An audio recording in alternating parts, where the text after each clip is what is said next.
출애굽기 14장, 구약성경 출애굽기 14장 10절에서 14절 말씀입니다. 제가 가진 성경으로는 102쪽, 구약성경 102쪽에 있습니다.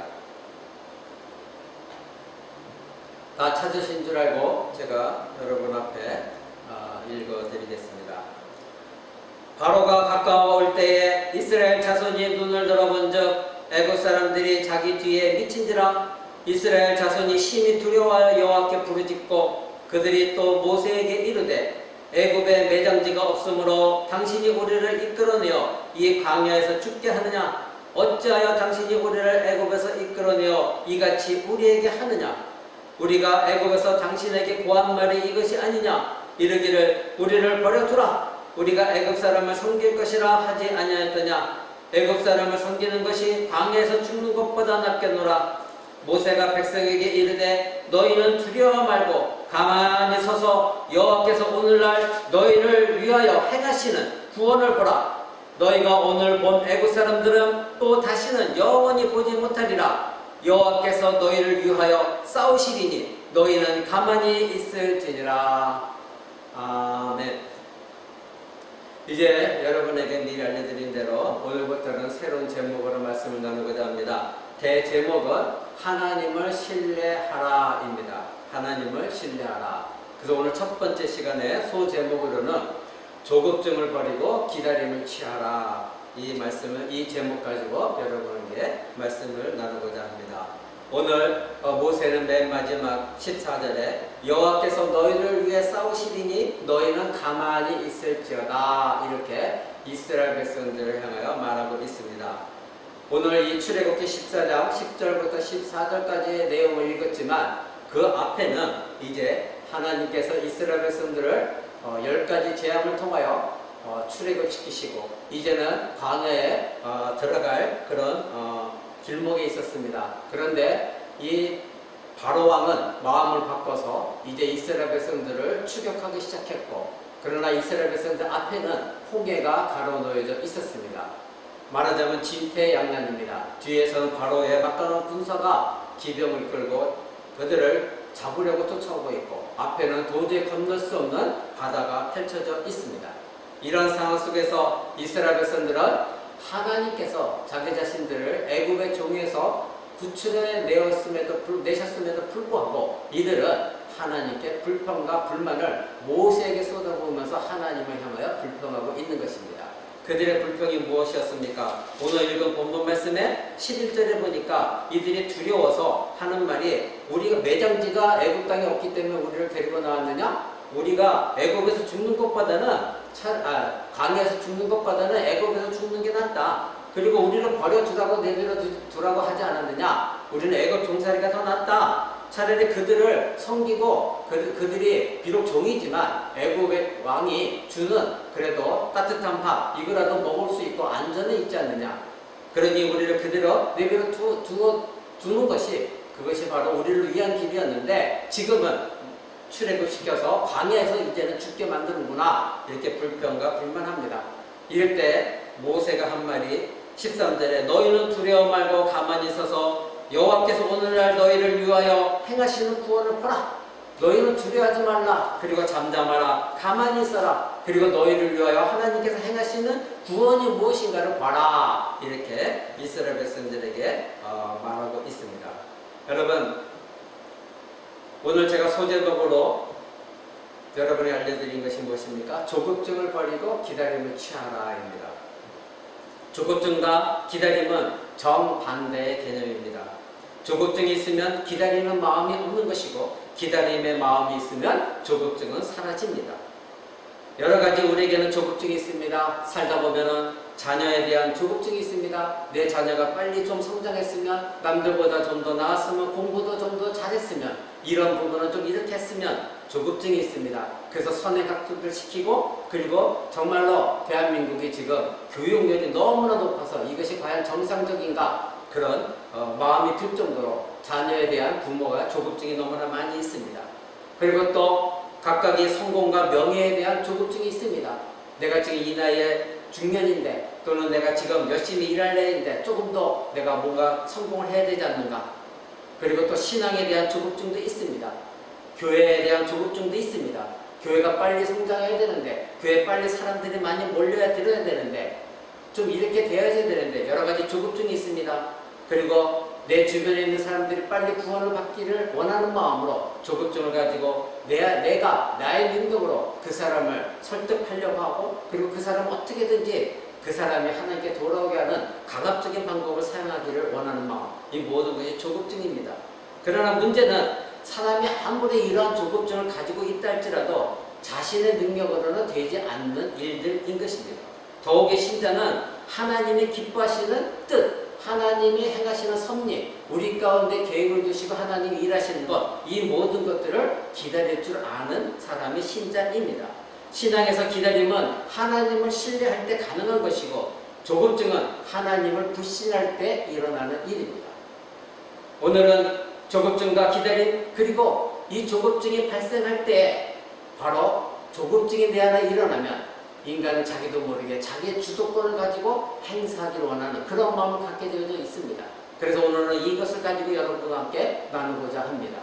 신뢰라는 것은 무엇입니까? 신뢰라는 것은 어떤 타인에 대한 믿음이 자신에게 유익하고 호의적이거나 최소한도 악의적이지 않을 때에 그 사람을 기다리는 것입니다. 그 사람에게 기대하는 것이 있습니다. 그 사람을 믿는 것입니다.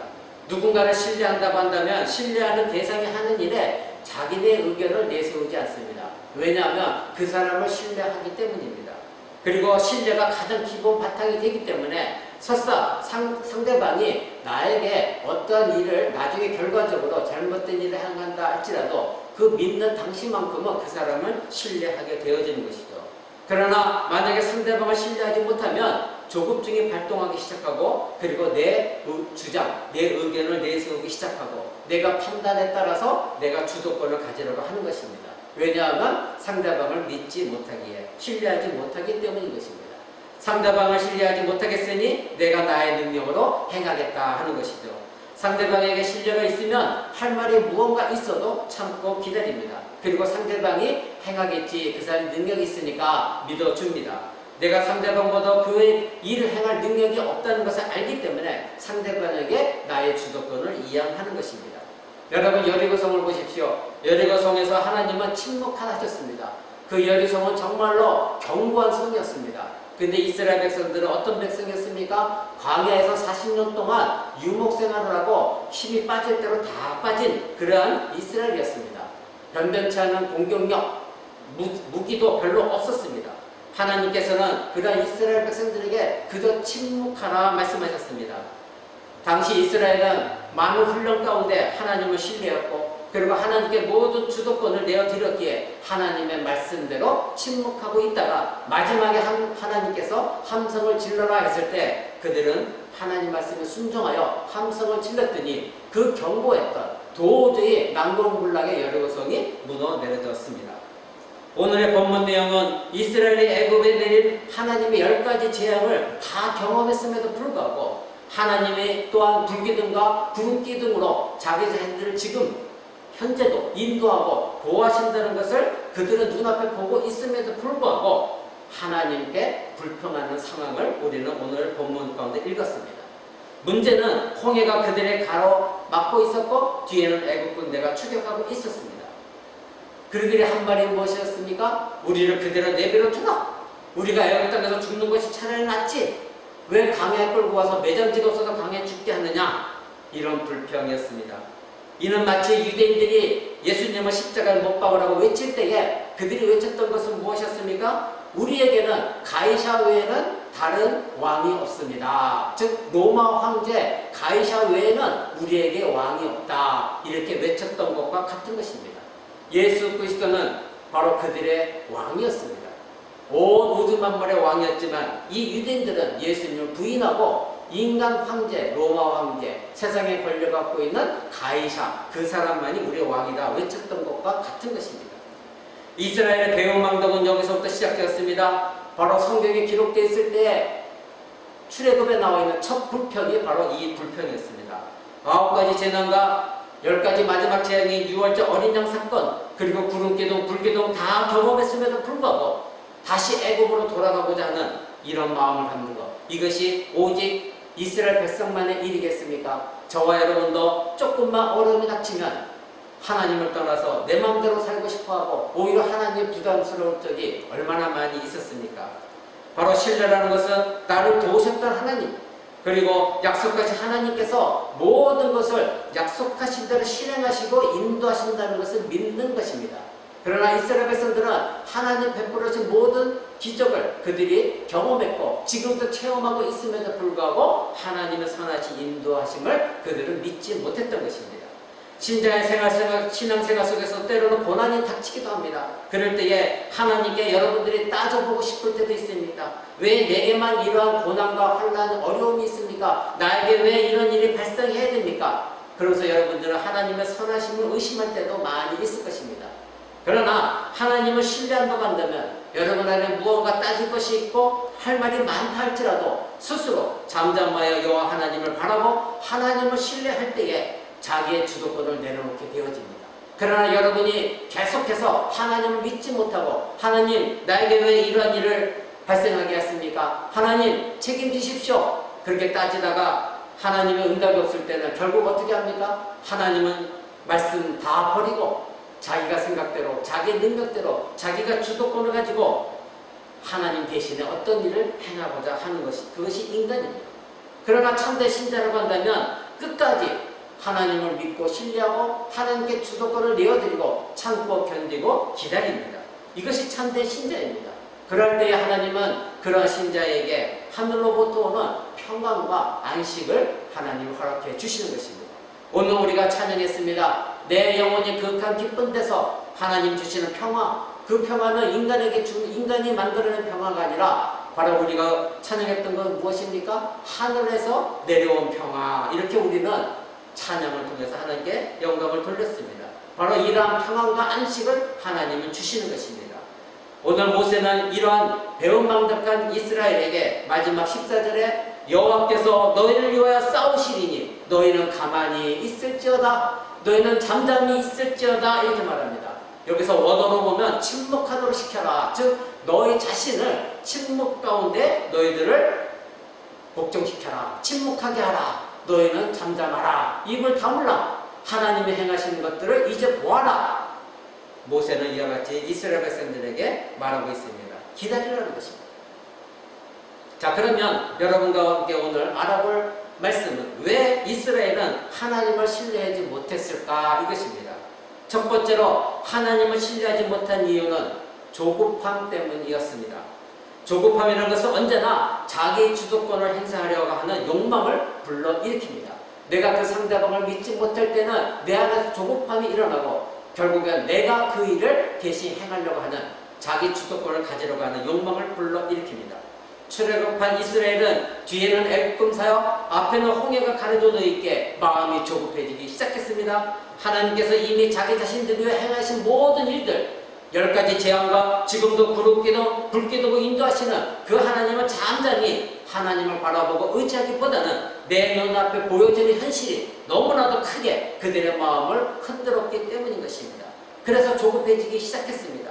그냥 애굽에 있었으면 이런 두려움도 없고 비록 종살이를 하고 있지만 먹고는 살았는데 왜 우리를 이끌어내어서 이와 같이 두려움에 떨게 하고 처참하게 애굽 군사들에게 짓밟히게 만드는가? 이것이 그들이 가지고 있는 조급함과 두려움이었습니다.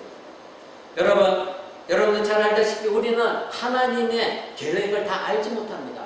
하나님은 어떻게 섭리하고 계시는지 우리는 다 이해하지 못합니다. 나중에 지나간 세월 속에 뒤돌아봤을 때에 하나님이 그때 이렇게 나를 인도하셨구나, 그때서야 감사하는 것이 인간인 것입니다.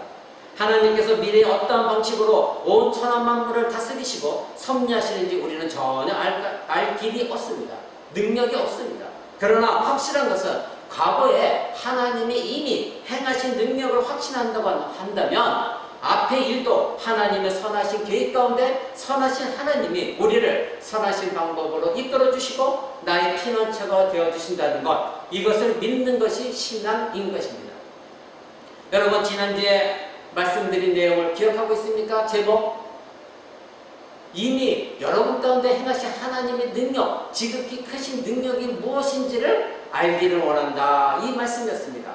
사도 바울은 이것을 자신의 성도들이 알고 하나님을 붙들고 의지하기를 원했던 것입니다. 바로 이스라엘 백성들은 여기서 실패했습니다. 이미 자신들에게 베풀어 주신 구원의 능력을 맛보았음에도 불구하고 믿지 못하고 있었던 것입니다. 그러니 하나님이 피난처가 되어주시기로 그렇게 그들에게 자기 자신을 내어주시고 이끌어 주셨지만 그들은 그 하나님의 피난처를 거부하고 있는 것입니다. 여러분, 신자에게 주시는 하나님의 선물은 평안과 안식입니다. 하나님께 주시는 이러한 평안과 안식은 신자의 조급증을 몰아내게 되고 그리고 피난처가 되시는 하나님을 잠잠히 침묵하며 기다릴 수 있도록 하는 것입니다. 예수님도 우리에게 평안을 주셨습니다. 요한복음 14장 27절에 예수님은 이렇게 말씀하십니다. 평안을 너에게 주노니 곧 나의 평안을 너에게 주노라. 내가 너에게 주는 것은 세상이 주는 것 같지 아니하리라. 너희는 마음에 근심도 말고 두려워하지 말라. 하나님께 주시는 평안은 세상이 주는 평안과 다른 평안인 것입니다. 오늘 우리가 찬양했듯이 하늘 위에서부터 내려오는 평안과 안식인 것입니다. 그러나 때로는 이러한 믿음이 흔들리게 되면 우리에게도 조급증이 오게 되고 조급증은 곧바로 마음의 평안을 잃게 되어지고 하나님 앞에서 잠잠히 기다리는 것을 놓치게 만듭니다. 결국에는 어떻습니까? 하나님을 신뢰하기보다는 자기의 생각을 믿고 그리고 자기의 판단에 따라서 자신이 주도권을 하나님으로부터 빼앗아 이제 내가 무언가 주도권을 가지고 나가기를 원합니다. 기다리지 못합니다. 그러나 참된 신자는 마음에 주시는 평안 가운데 하나님께 모든 주도권을 내어드렸기에 잠잠히 평안 속에서 하나님을 기다리는 것입니다. 결국 하나님을 신뢰하지 못하는 것은 바로 조급증을 유발시키는 것입니다. 그래서 모세는 이 이스라엘 백성들에게 이런 조급증을 가지고 있는 이들에게 하나님을 신뢰하지 못하는 이들에게 마지막 절에 여호와께서 너희를 위하여 싸우시리니 너희는 가만히 있을지어다 이렇게 말한 것입니다. 두 번째로 이러한 조급증은 하나님보다 자신이 주도권을 가지려고 하는 욕망을 불러일으킵니다.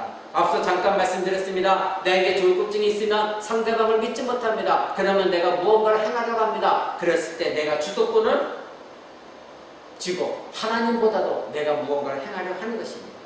그것을 오늘 네 가지를 통하여 여러분과 함께 나누고자 합니다. 첫 번째, 아브라함의 예를 들어보겠습니다. 아브라함은 여러분들이 잘 알다시피 우리 믿음의 조상입니다. 그럼에도 불구하고 그도 하나님 앞에서 실수했습니다. 후손에 대한 아브라함과 그리고 그 아내 사라의 조급함 그리고 결국은 그들도 자기 주도권을 가지고 하나님을 믿지 못한 행위가 있었습니다. 우리는 하나님께서 약속하신 곳조차도 기다리지 못하면 내가 무언가를 하려고 할 때 여러분 하나님과 관계가 멀어지는 것을 여러분도 경험해 봤을 것입니다.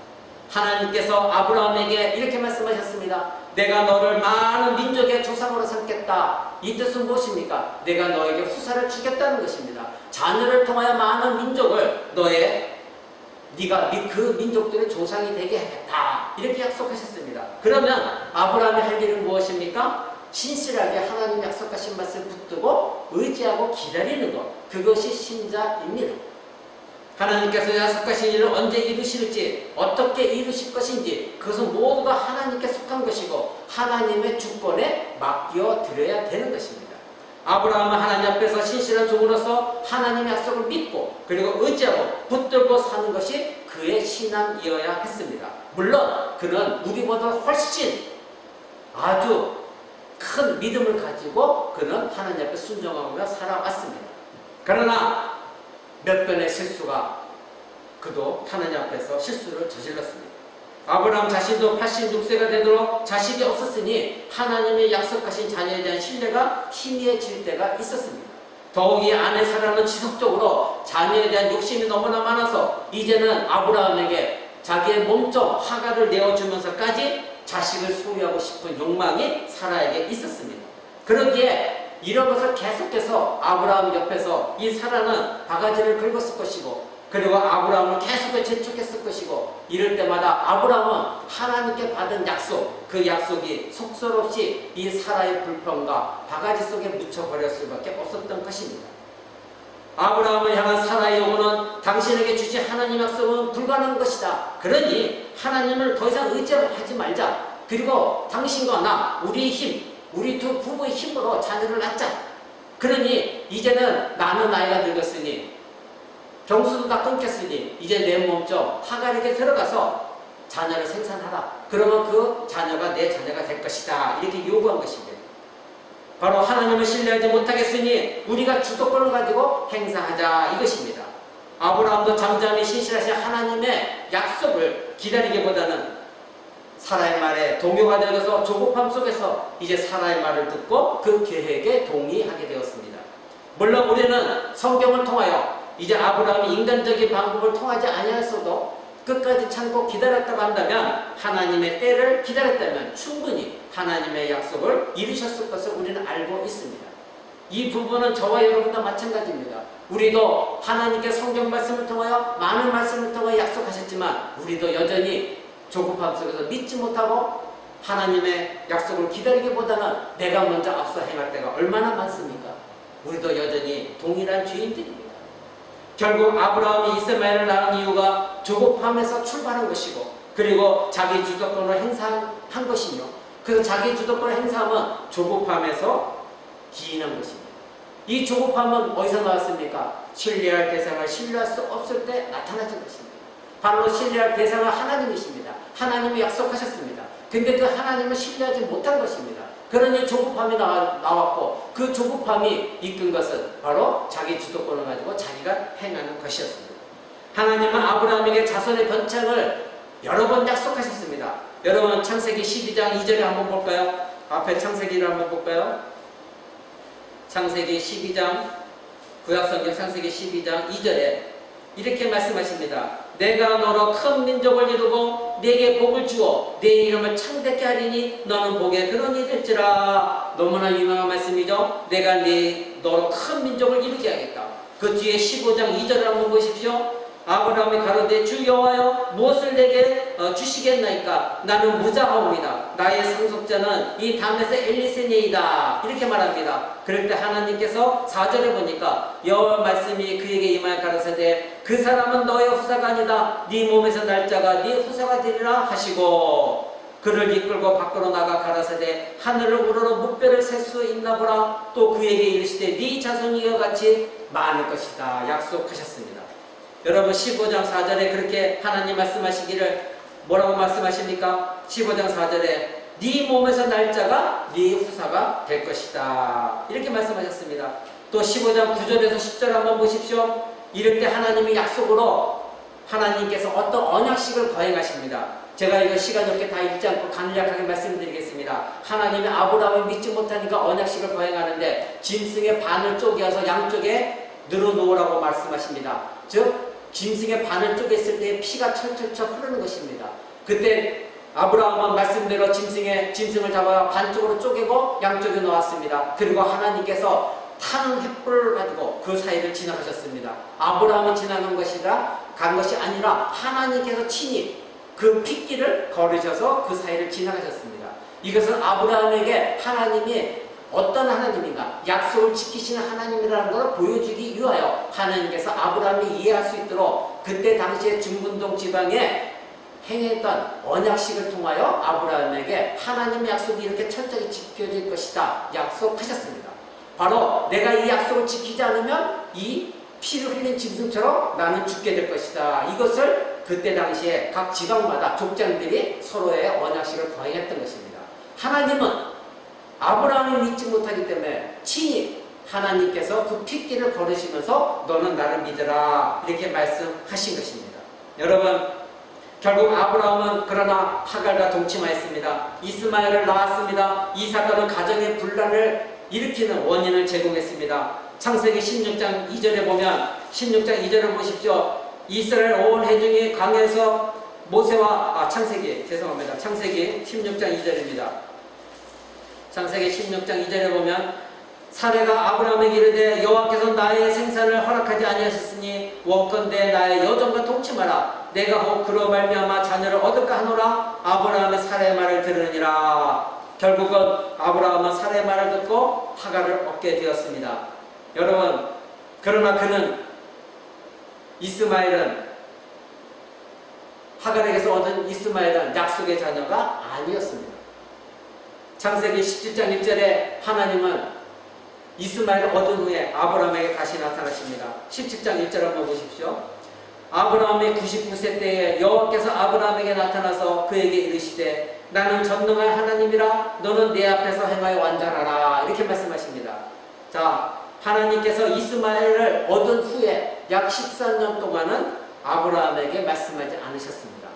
아브라함과 교제를 끊으셨습니다. 그리고 14년 뒤에야 아브라함이 99세가 되었을 때 하나님은 아브라함에 나타나셔서 하신 말씀은 나는 전능한 하나님이라. 너는 내 앞에서 완전하게 행하라. 즉 나는 전능한 하나님이다. 내가 못할 것이 아무것도 없다. 근데 너는 나를 믿지 아니하였다. 그래서 나의 약속을 버리고 내가 친히 네 앞에서 핏길을 걸어서 너와 약속을 지키겠다고 너에게 약속했지만 너는 나를 믿지 못하였고 결국 하갈에게서 이스마엘을 낳았다. 나는 전능한 하나님이다. 나는 네가 100세가 되어서도 아니 더 너무 나이가 들어도 너에게 자녀를 줄 수 있는 전능한 하나님이다. 그래서 하신 말씀이 너는 내 앞에서 행하여 완전하라 이렇게 말씀하셨습니다. 나를 신뢰하지 않았다. 너는 나의 약속을 믿지 않았다. 하나님께서 아브라함을 책망하셨습니다.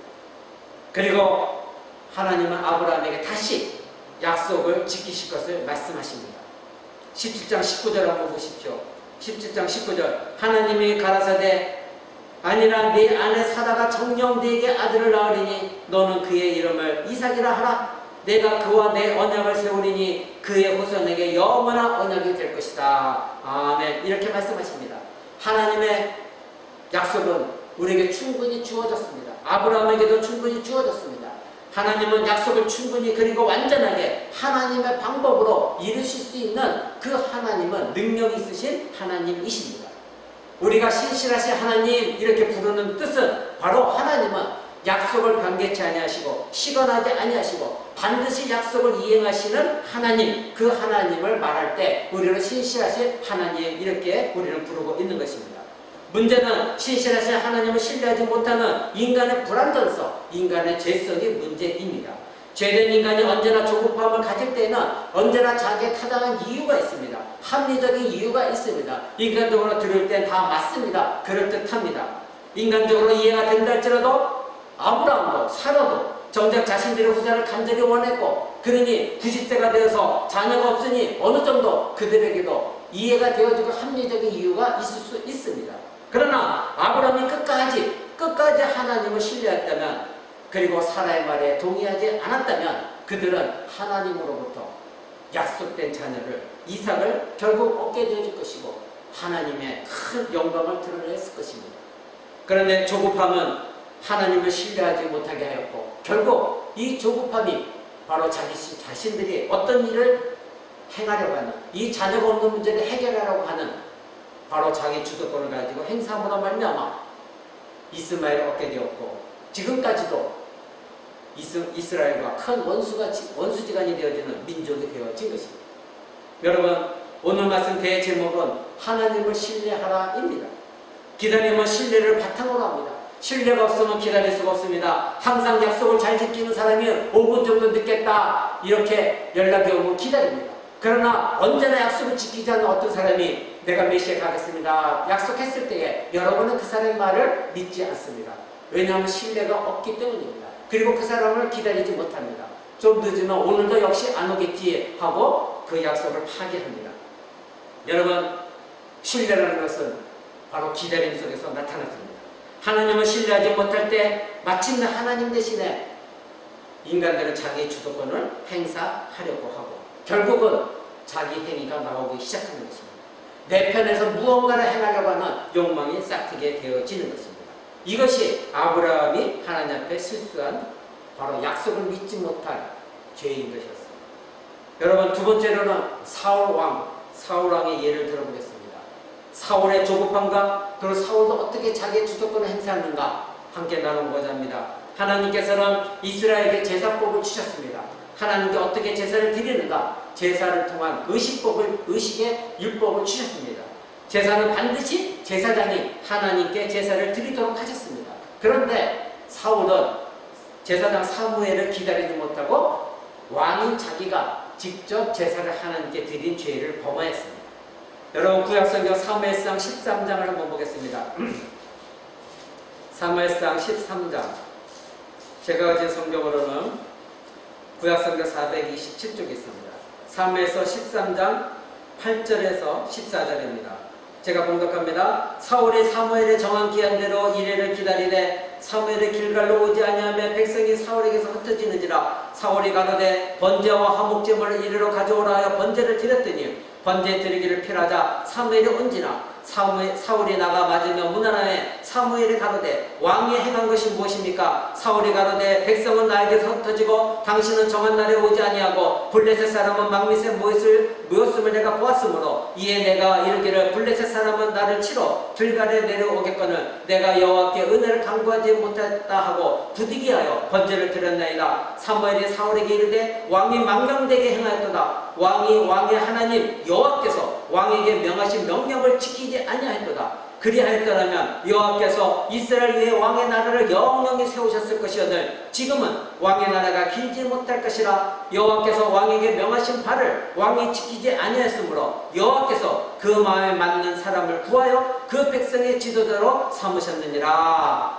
아멘. 이렇게 말하고 있습니다. 상황은 이렇습니다. 블레셋과 전투를 벌이는데 막강한 블레셋이 이제 이스라엘과 대치 중에 있습니다. 그래서 이스라엘 백성들은 블레셋의 막강한 군사력을 두려워하여 점점 이탈하기 시작했습니다. 그리고 사울왕도 조급해졌습니다. 빨리 제사장 사무엘에 와서 제사를 드려서 하나님께 번제와 화목제를 드림으로 말미암아 이제 하나님의 도우심으로 전쟁을 치르려고 하는 마음이 있었습니다. 근데 사무엘이 늦었습니다. 그때에 이 왕은 사울왕은 기다리지 못하여 자기가 제사를 드렸습니다. 그러나 사무엘은 제사장은 제때에 온 것이었습니다. 제사가 끝나자마자 사무엘이 도착했습니다. 사무엘은 정한 날이 왔습니다. 바로 사울왕이 조급함 때문에 기다리지 못하였고 자기 자신이 제사를 드리면 안 되는 것이었는데도 불구하고 자기 자신이 친히 하나님께 제사를 드렸던 것입니다. 조급함 때문이었습니다. 제사장이 아닌 다른 사람 제사를 드리는 것은 하나님이 금하신 것이었습니다. 결국 하나님을 의지하고 하나님 말씀에 순종하여 하나님께 번제와 화목제를 드리기보다는 바로 막강한 블레셋 군대가 두려웠고 그리고 군대를 이탈하는 백성들을 다 잡아야 되겠기에 그런 다른 방법을 사용해서 하나님께 제사를 드리고 그리고 하나님 말씀에 불순종했던 것입니다. 하나님께 제사를 드림이 바로 자신이 전쟁에 승리하는 도구로 사용한 것이었습니다. 바로 마땅히 하나님께 제사를 드려야 되지만 그러나 이 제사를 안 드리면 전쟁에 패할 것 같은, 그러니까 제사를 오늘날로 말하면 교회에 나가서 예배드려야 내가 복을 받으니까 교회 나와서 앉아 예배를 드리지만 자기 자신은 하나님을 경외함도 없고 하나님을 섬기고 그 하나님의 신실한 약속을 믿고 의지하는 마음도 없지만 그러나 몸만 교회 나와 앉아서 내가 오늘 예배 드렸으니 하나님 나에게 복 줄 거야 이런 마음과 동일한 마음을 가지고 사울왕은 하나님께 제사를 드렸던 것입니다. 여러분 기다린다는 것은 오래 기다림입니다. 그리고 마지막까지 기다리는 것을 말합니다. 결국은 제사를 끝났을 때에 사무엘 제사장이 도착했습니다.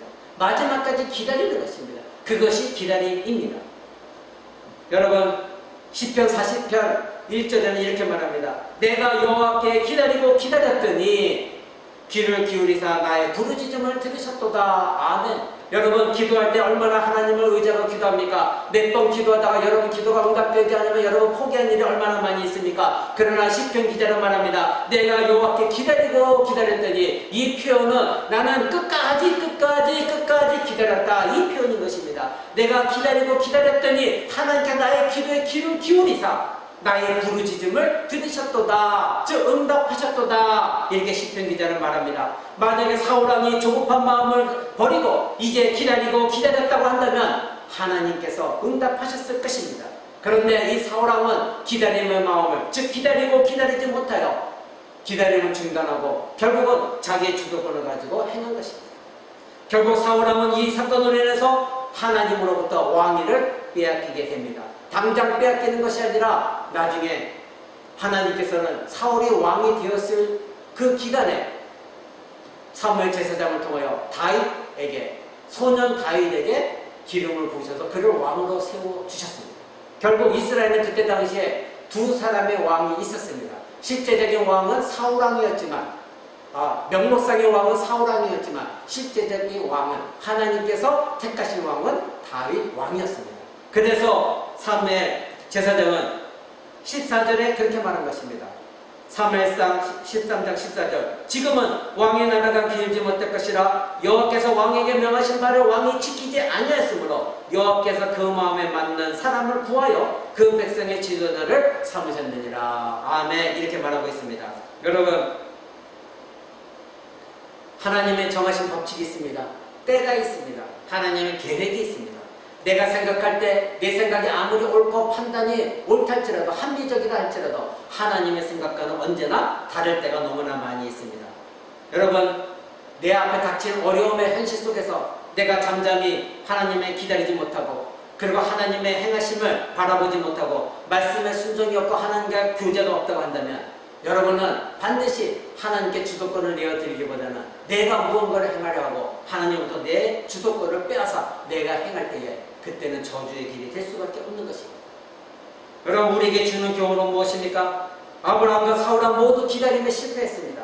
실패한 이유는 조급함 때문이었습니다. 조급함은 하나님을 신뢰하지 못하게 만들었고 결국 하나님보다 자신이 주도권을 가지고 행사하려는 욕망을 불어일으키게 되었고, 결국은 이 기다림이라는 것은 상대방을 신뢰할 때에 나타나진다는 것을 우리에게 보여주고 있습니다. 여러분은 하나님을 얼마나 기다리고 있습니까? 여러분은 하나님을 얼마나 신뢰하고 있습니까? 상대방을 믿고 기다린다고 한다면 그것은 기다림을 믿는 것이 아니라 그 상대방을, 즉 기다리는 대상을 믿고 신뢰한다는 것입니다. 기다림은 그 기다림을 믿는 것이 아니라 내가 그 기다리는 사람, 그 사람을 믿고 신뢰한다는 것입니다. 그런데 기다리는데 불안하다고 한다면, 이것이 불안정하다면, 신뢰할 수 없다고 한다면 기다리는 사람을 신뢰하지 못하는 것입니다.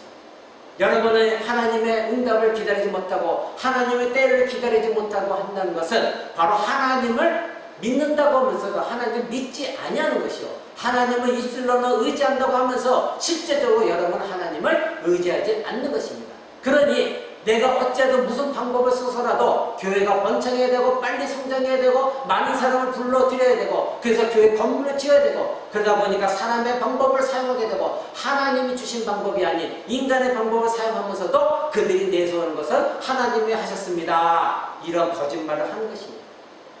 하나님의 때를 기다려야 되는 것입니다. 하나님은 하나님 방법으로 일을 하십니다. 신자가 자기 주도권을 가지려 할 때에 하나님의 능력은 이와 같이 무시당하게 되어 있습니다. 세 번째로는 야곱의 예를 보겠습니다. 이번에는 기다림입니다. 여러분, 오늘 소제목이 무엇이라고 말씀드렸습니까? 여러분, 조급함을 버리고 조급증을 버리고 기다림을 취하라 그랬습니다. 야곱의 예를 듭니다. 야곱은 하나님으로부터 기다림의 훈련을 받은 사람입니다. 여러분, 아버지 이삭과 형 에서를 속이고 장자권을 취하였고 장자의 축복을 중간에서 가르친 사람. 그래서 형 에서의 복수가 두려워서 그는 외삼촌집 라반으로 도망간 야곱. 이것에 대해서 여러분 너무나 많이 잘 알고 있을 것입니다. 많은 설교를 들었을 것입니다. 여러분, 그런데 이 야곱이 찾아간 곳 외삼촌집 라반, 그 라반은 어떤 사람이었습니까? 이 야곱보다도 더 머리가 뛰어나서 정말 대단한 사기를 친 사람입니다. 그래서 이 야곱을 속였고 이 야곱의 노동을 착취한 사람입니다. 야곱이 바로 이 아버지 이삭을 장자권의 문제를 가지고 속인 것처럼 외삼촌 라반도 야곱이 사랑했던 둘째 라헬을 사랑했지만 이 외삼촌 라반은 야곱을 속이고 한밤중에 앞이 보이지 않을 때에 바로 라헬보다는 언니 레아를 야곱의 신상에 들여넣었습니다. 아침에 일어나 보니 야곱은 라헬인 줄 알았는데 언니인 레아였습니다. 분노했습니다. 그때 외삼촌 라반이 야곱에게 한 말은 무엇입니까? 우리 지방은 언니가 먼저 가는 거다. 즉 장자가 우선권이 있다. 언니가 먼저 가야 둘째가 시집갈 수 있는 것이다. 바로 야곱이 속였던 장자권 문제를 가지고 바로 야곱이 당한 것입니다. 또 이삭, 야곱의 아버지 이삭이 눈이 어두웠을 때에 아버지 이삭을 속일 수 있었습니다.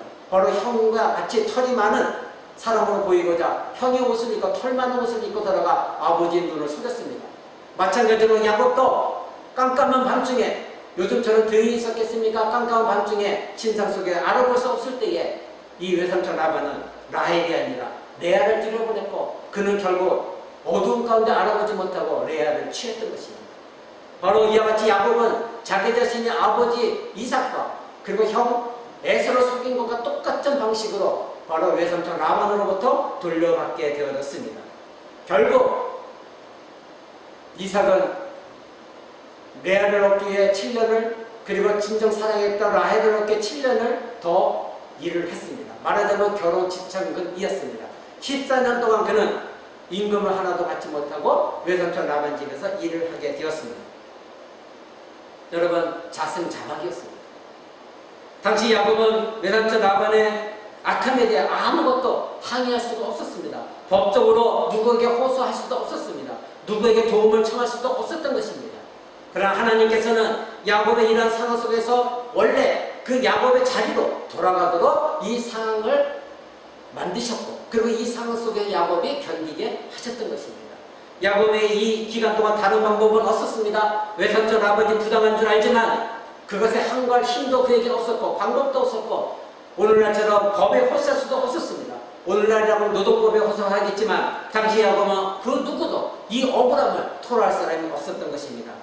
그때 야곱은 이제 14년의 일을 하고, 그리고 4년을 더 일함으로 말미암아 3년을 더 일함으로 약 20년 동안의 세월 기간 동안 일을 하고, 이제는 많은 재산과 그리고 자기 자손을 거두고 뒤돌아오게 됩니다. 그때 창세기 31장에서 야곱이 바로 외삼촌이 얼마나 악한지를 자기 아내, 두 아내에게 말하는 그러한 내용이 있습니다.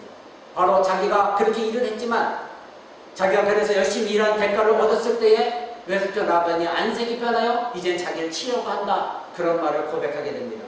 여러분, 왜 하나님은 야곱에게 이러한 환경을 허락했을까요? 야곱에게는 기다림의 훈련이 필요했습니다. 하나님은 야곱에게 기다리는 법, 즉 하나님 앞에서 잠잠히 서 있는 법을 배우게 하셨습니다. 왜냐하면 그가 하나님의 사람으로 쓰임받아야 되기 때문인 것입니다. 이런 야곱은 하나님의 이스라엘 민족의 12민족의 조상이 되어져야 되고 족장이 되어져야 했습니다. 그런데 이 야곱이 행한 것은 무엇이었습니까? 아버지 이삭을 속였고 형 에서를 속였고, 언제나 속임수 속에서 자기가 원하는 모든 것들을 행하였던 것이 야곱이었습니다. 이제는 이런 방법들을 내려놓고 하나님의 선하심을 바라보고 하나님의 약속을 기다리는 그 훈련 속에서 이제는 하나님을 깊이 만났던 것이 야곱이었습니다. 이제는 자기의 주도권을 다 내려놨습니다. 이제는 속임수를 자기가 쓴 것을 그대로 돌려받았기에 그것도 깨달았습니다. 이제는 더 이상 그런 마음도 갖고 있지 않습니다. 야곱은 장차 하나님의 나라의 상속자로서 이스라엘 12지파의 족장이 되어져야 되고, 야곱의 아들 12아들 중에 유다 지파를 통하여 이제는 메시아, 우리 주 예수 그리스도가 이 땅에 오셔야 되겠기에 하나님은 이 야곱을 이제는 라반의 외삼촌 집에서 그가 행했던 모든 것들 회개하게 만드시고 하나님 앞에 잠잠하게 하시고 기다림의 훈련을 하게 하셨던 것입니다. 이는 야곱을 훈련시키시는 하나님의 방법인 것입니다. 결국 야곱은 자기 자신의 모든 속임수와 자신이 무언가 행했던 모든 걸 포기하였습니다. 그리고 이제 하나님께 모든 것을 주도권을 내어드리고 기쁨으로 고향으로 돌아오게 되는, 그리고 마침내 야곱의 자손을 통하여 우리 주 예수 그리스도가 이 땅에 오시게 되는 놀라운 하나님의 구속사를 실행하는 역사 속에 쓰임받은 인물이 되어진 것입니다. 여러분, 우리에게도 오늘날 동일하게 적용되어집니다.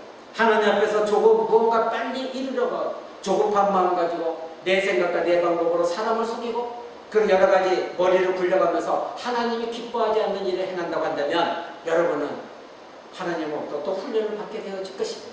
여러분이 하나님의 택한 백성이라면 반드시 여러분은 야곱과 같이 하나님 앞에 잠잠히 기다리게 머무르게 하는 훈련 가운데 들어가게 될 것입니다. 여러분, 하나님 능력을 믿으십시오.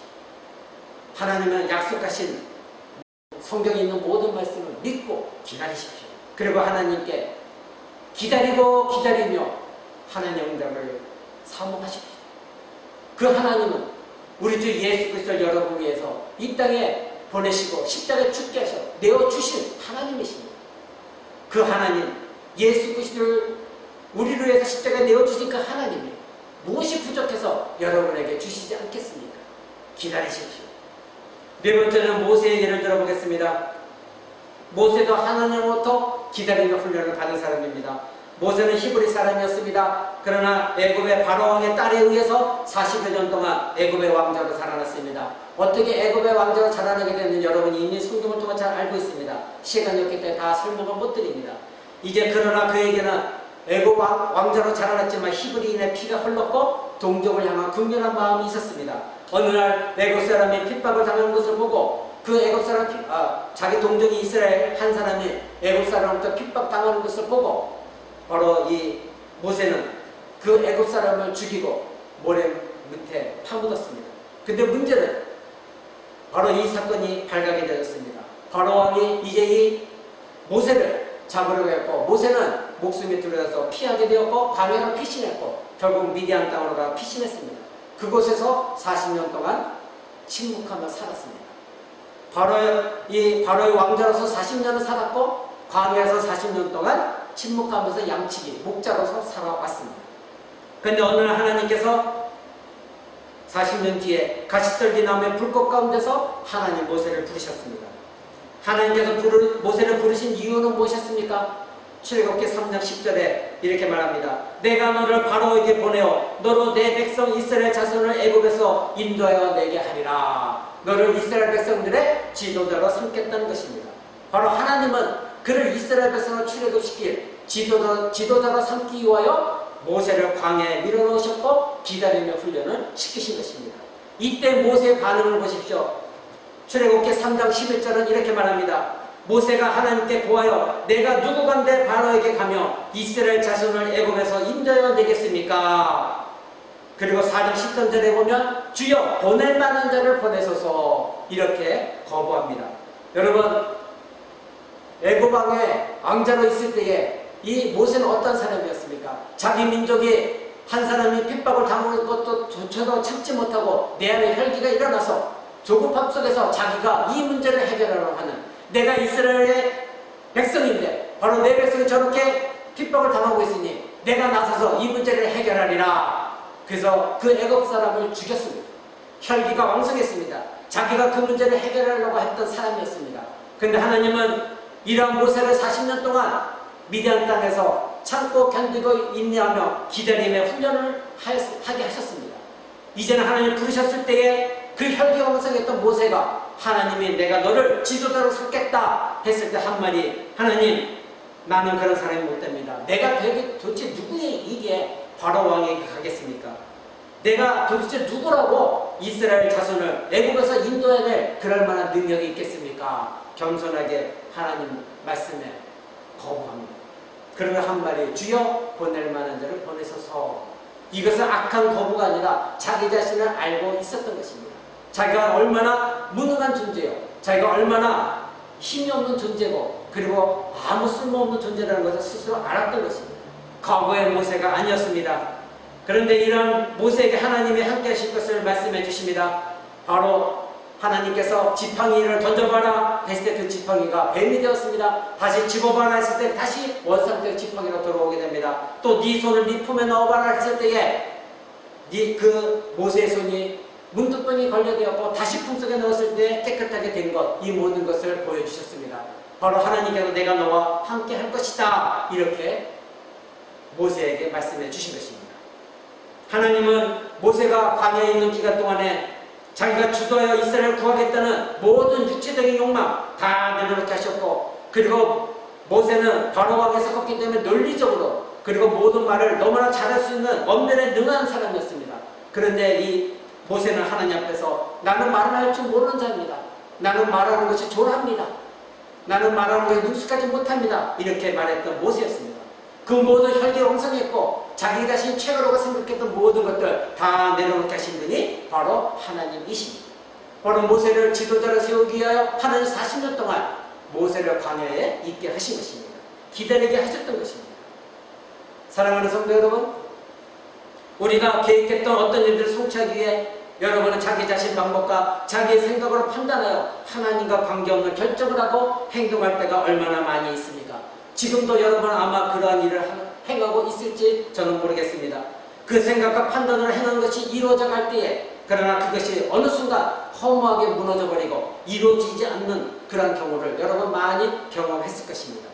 나의 생각과 계획은 완전했다고 나는 판단하고 있지만 결코 하나님의 마음을 헤아리지 아니하고 내가 주도권을 가지고 하나님은 가만히 계세요, 내가 행합니다, 하나님은 조금만 비켜나 계세요, 나에게도 능력이 있습니다, 이런 마음으로 행한 적이 얼마나 많이 있습니까? 여러분 그럴 때 여러분 하나님 또 오는 평강과 하나님의 복을 누린 적이 있습니까? 늘 흥분과 긴장과 두려움 속에서 아마도 여러분의 마음속에는 평안치 못했고 거짓말을 했고 세상적인 방법으로 사용해서 그 일을 이루려고 했던 얼마나 많은 일들이 있었고, 그래서 잠잘 때도 내 안에 평안이 없고 번민이 얼마나 여러분 가운데 있었습니까? 세상적으로 성취했다 할지라도 여러분의 마음은 떳떳하지 못했을 것이고 하늘에서 주는 기쁨은 여러분 가운데 없었을 것입니다. 무슨 일이든 우리가 조급함 속에서 내가 주도권을 가지려 할 때에 이것이 하나님부터 온 것이 아니라고 한다면 여러분 마음에는 언제나 평안과 안식은 없는 것입니다. 오늘 본문 제목처럼 조급함과 기다림에 대하여 우리가 잊지 말아야 할 것들이 있습니다. 첫 번째로는 하나님은 언제나 옳으시고 나는 언제나 틀리다는 것을 잊지 마시기 바랍니다. 우리는 너무나 성급하고 자주 일을 망칩니다. 하나님의 방법은 때로는 우리에게 고난을 통한 연단도 주시지만 결국 그 연단은 헛된 것이 아니라 신자의 삶에 풍성한 복을 주시기 위한 연단이라는 것, 고난이라는 것 여러분 아시기 바랍니다. 하나님의 선하심을 믿으시기 바랍니다. 그리고 때로는 잠잠히 참고 견디고 기다려야 할 때가 있는 것입니다. 여러분 신자가 하나님을 신뢰할 때만 이런 일이 일어납니다. 여러분이 만약에 조급증을 갖고 있다면 여러분 깨달으십시오. 나는 지금 하나님을 신뢰하지 않고 있구나, 내 안에 조급증이 있구나. 여러분 이럴 때마다 하나님은 언제나 옳으시고 나는 언제나 틀리다는 이 마음으로 돌아가시기 바랍니다. 여러분 결국에는 무언가가 내가 해야 되지 하는 마음이 생길 때 조급증이 생기고 그때 여러분 주도권을 가지게 됐고 결국 여러분 자기가 틀리다는 것을 결과로서 여러분 알게 되어질 것입니다. 여러분 그 결과가 안 좋은 결과가 일어나기 이전에 하나님은 언제나 옳으시고 나는 언제나 틀리다는 이 마음을 가지시는 여러분 되시길 바랍니다. 두 번째로는 기다림은 하나님을 신뢰하면서 나온다는 것을 잊지 마시기 바랍니다. 여러분 우리의 주도권을 하나님께 드리고 잠잠히 하나님을 기다려 본다면 우리의 조급함은 사라지게 되고 그렇게 됐을 때에 내 안에서 기다림은 하나님의 신뢰함으로 이끌 것입니다. 언제나 기다린다는 것은 하나님을 신뢰할 때만 우리 안에서 일어납니다. 설교 서두에 제가 여러분 말씀드렸습니다. 기다림이라는 건 결국 그 대상을 신뢰할 때에 기다림이 일어납니다. 여러분이 기다리지 못하는 것은 하나님을 신뢰하지 못하기 때문입니다. 믿고 기다린다면 그것은 기다림을 믿는 것이 아니라 사실은 기다리는 대상 하나님을 신뢰하는 것입니다. 기다리는데 불안하다고 한다면 그것은 기다리는 대상을 여러분이 하나님을 신뢰하지 못하고 있고 결국은 조급함 속에서 내가 주도권을 가지고 내가 원하는 대로 판단하는 대로 내가 옳다고 생각하여 내가 행하는 것입니다. 기다림은 신뢰를 바탕으로 합니다. 오늘 배의 제목이 무엇이었습니까? 하나님을 신뢰하라. 그러나 여러분 안에 기다림이 없다면 하나님을 신뢰할 수가 없는 것입니다. 그러니 잊지 마십시오. 기다림은 하나님을 신뢰하면서 나온다는 것 잊지 마시기 바랍니다. 세 번째로 잊지 말아야 될 것, 나의 주도권을 포기하십시오. 내가 주도권을 포기하는 것은 하나님을 신뢰한다는 증거입니다. 나의 주도권 포기는 하나님을 신뢰한다는 증거입니다. 참고 잠잠히 인내하고 하나님만 바라만 기다리는 신자가 되십시오. 그렇다고 아무 일도 하지 말라가 아닙니다. 내가 하려는 주도권을 내려놓으라는 것입니다. 하나님 앞에 기도하고 하나님이 원하시는 선한 행위를 하고 하나님으로부터 오는 평강의 마음을 가지고 과연 이것이 옳은가 하나님 앞에 날마다 점검하면서 하나님 내게 지혜를 주시고 내 안에 계신 성령님 하나님 능력대로 하나님의 뜻 가운데 이 모든 것을 나를 인도하시며 내 안에 앉아 평강과 안식을 주옵소서. 그래서 내 마음대로 행함으로 말미암아 조급함 속에서 내 마음에 평안이 없어서 하나님을 신뢰하지 못하고 불안한 가운데 내가 원하는 일을 행하는 것이 아니라 하나님 내 안에 평안을 주시므로 말미암아 참고 견디고 인도했을 때 주님이 행하신 것을 목도하며 바라보게 하옵소서. 내가 어떤 일을 행할 때마다 옳지 않다면 내 마음에 하나님 평안한 마음은 사라지고 내가 정말 하나님 앞에 무릎 꿇고 있는가? 깨닫는 마음을 주님 허락해 주셔서 내 마음에 평안을 주셔서 하나님 나를 지금 선하게 인도하시고 있구나, 내 모든 것 주님께 드립니다 고백하며 하나님을 신뢰하는 마음을 갖게 달라고 여러분 하나님 의지해 보십시오. 신자에게 어려운 문제가 닥쳤을 때 하나님께서 왜 나에게 이런 문제를 주셨는가 생각해 보십시오. 불평하지 마시고 이런 문제가 닥쳤는데 나는 바로 이런 일을 행해야겠지 하지 마시고 왜 하나님께서 나에게 이런 문제를 주셨는가. 하나님은 절대 여러분을 손해보게 하시는 분이 아니라는 거 여러분 아시기 바랍니다. 이럴 때 내가 문제를 해결하려고 인간적인 여러 가지 방법과 수단을 사용하지 않습니다. 왜 하나님은 이 문제를 주셨을까? 하나님 앞에 깊이 교제하며 하나님의 마음을 알기를 바랍니다.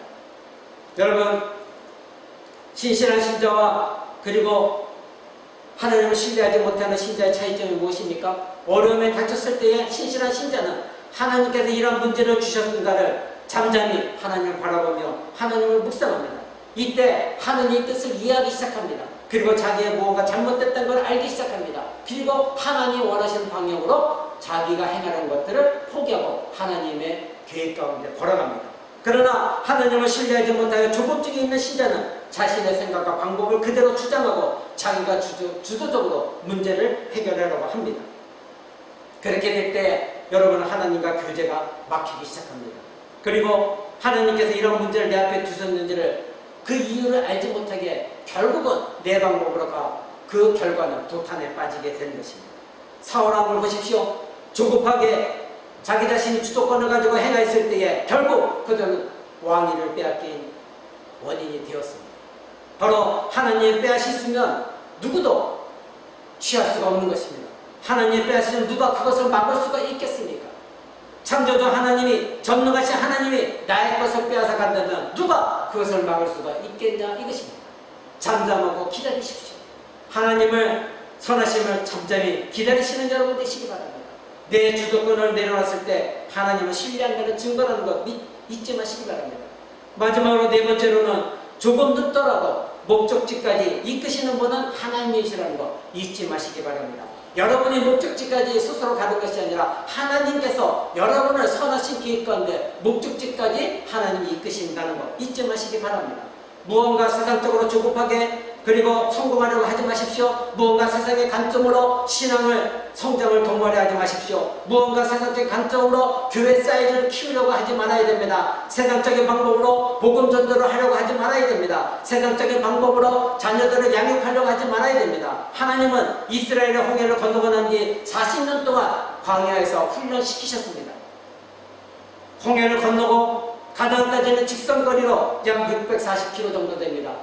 그 많은 무리가 아주 늦게 간다 하더라도 한 달이면 도착할 수 있는 곳입니다. 그러나 이스라엘은 훈련이 필요했습니다. 하나님은 40년 만에 목적지인 가나안 땅에 하나님이 이끌어 주셨고 결국엔 그들이 훈련받은 자들이 하나님의 말씀에 따라 침묵하고 있다가 여리고성을 돌고 돌다 마지막에 함성을 저질렀을 때 그 여리고성을 함락되어졌습니다. 우리의 목적지는 어디입니까? 위의 것을 바라봐야 됩니다. 하늘나라입니다. 우리의 시민권은 하늘에 있다고 성경은 말하고 있습니다. 하나님을 신뢰하지 않는 조급함으로 자기 주도권을 행사하게 되면 항상 일을 그르치게 되어 있습니다. 무언가 세상적으로 이런 것 같지만 결국은 그 성공한 모든 것들이 바로 여름철에 아이스크림 녹아내듯이 다 녹아내려지고 도탄에 빠지게 되어질 것입니다. 하나님은 하나님의 방법으로 우리를 이끄십니다. 조급해하지 마십시오. 물론 신자에게 때로는 고난이 닥쳤을 때 하나님께 따질 수도 있습니다. 내가 너무나 힘들고 어렵기 때문에 하나님 나에게 왜 이런 고난과 환난이 있어야 됩니까? 하나님의 선하심을 잠시 잠깐 의심할 때도 있을 수 있습니다. 그러나 하나님을 신뢰하는 신자로 간다면 무언가 따질 것이 있고 내 입장에서 할 말이 많다 할지라도 스스로 잠잠히 여호와 하나님을 바라고 기다리면 조급증은 사라지게 되고 결국 하나님께 주도권을 내어드리고 하나님께서 행하심을 기다리게 됩니다. 그때 하나님은 결코 신자를 손해보게 하시지 않으시는 하나님, 신실한 하나님을 여러분 믿으시기 바랍니다. 하나님의 목적대로, 하나님 목적지로, 하나님의 방법대로 여러분을 인도하심을 믿으시기 바랍니다. 이것을 신뢰하는 것이 바로 신자입니다. 이 신뢰를 놓치게 되면 기다리지 못하게 되고 조급증이 있게 되고 결국 내가 주도권을 가지고 하나님보다 앞서 내가 행하려 할 때 결국 그 결과는 뭔가 이런 것 같지만 참담한 도탄에 빠지게 된다는 거 잊지 마시기 바랍니다. 말씀 맺고자 합니다. 출애굽한 이스라엘의 조급함 여러분 알게 되었습니다. 아브라함의 조급함도 배웠습니다. 사울왕의 조급함도 여러분 알게 되었습니다. 이들의 조급함의 근본 원인은 무엇이었습니까? 바로 하나님을 완전히 신뢰하지 못하는 데 있었습니다.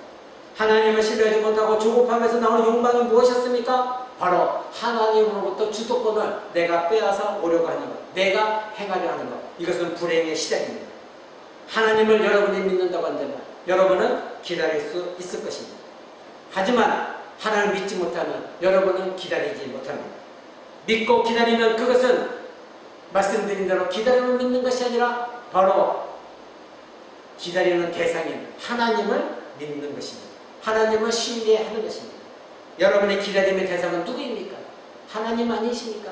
다른 누가 있습니까? 하나님 한 분이시리라 저는 믿습니다. 조급하면 하나님을 신뢰하지 못하고 나의 방법을 실행하도록 욕망을 불러일으킴을 우리는 깨달아야 됩니다. 조급하면 불신앙입니다. 기다리지 못하면 관념적인 믿음의 증거입니다. 관념적인 믿음이란 무엇입니까? 추상적인 믿음입니다. 실체적인 믿음이 아닙니다. 여러분이 갖고 있는 입술로만 난 믿습니다, 믿습니다. 그것이 얼마나 관념적인 믿음일 수 있는지 여러분 깨달아야 됩니다. 실체적인 믿음은 여러분의 실제 지금 삶 속에서 내가 하나님을 믿고 있느냐입니다. 실시하지 않은 약속을 붙들고 그분만 의지하고 있느냐 이것입니다. 관념적인 믿음에서 벗어나시기 바랍니다. 하나님은 우리를 위한 최선의 시간을 다 알고 계시고 그리고 최선의 목적지가 어딘지를 그리고 무엇을 해줘야 우리에게 가장 유익이 되는지를 하나님 다 알고 계신 하나님입니다. 야곱과 모세에게 기다림의 훈련을 시키신 하나님을 여러분 신뢰하시고 나도 기다리는 훈련을 갖고자 하나님께 기도하십시오. 하나님을 잠잠히 참고 기다리십시오. 내가 해야 될 일은 철저하게 그분을 신뢰하는 것입니다. 그래서 그분께서 내 삶을 인도하시는 방향을 따라서 나는 하나님과 동행하며 묵묵히 최선을 다하여 말씀대로 사는 것, 이것이 신자가 해야 될 일인 것입니다. 오늘 대제목 하나님을 신뢰하라, 조급증을 버리고 기다림을 취하라, 이 말씀 가지고 여러분과 나눴습니다. 여러분이 이 말씀을 다시 묵상하며 들은 말씀을 생각하고 제가 보내드린 질문에 답할 때에 여러분의 마음에 있는 솔직한 그대로 여러분 적으셔서 여러분 자신을 뒤돌아보시고 그리고 하나님을 끝까지 신뢰하고 믿고 기다리는 여러분 되시기를 우리 주 예수 그리스도의 이름으로 간절히 축원하며 기도합니다. 기도하겠습니다.